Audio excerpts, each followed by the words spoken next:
જૂનાગઢમાં મહામંડલેશ્વર સુખરામદાસને ધમકી આપનારને ઝડપી પાડવામાં આવ્યો છે। મહંતને ધમકી આપનાર નરેશ મકવાણાની પોલીસે ધરપકડ કરી।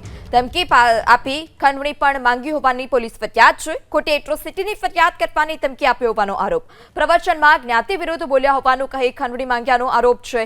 ફરિયાદ બાદ મેંદરડા પોલીસે આરોપીની ધરપકડ કરી।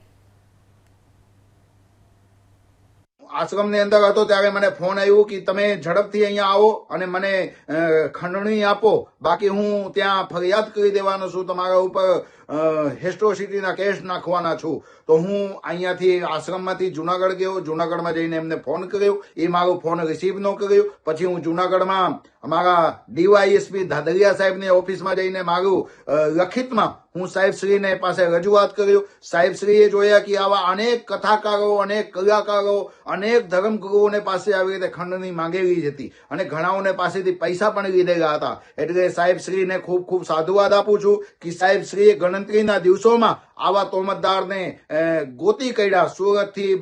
સુરતથી ભાવનગર, ભાવનગરથી બરોડા અને બરોડાથી પછી સુરત આ ટીમ ગોતવા ગઈ હતી અને અંતે એમની ધરપકડ કરવામાં આવી છે।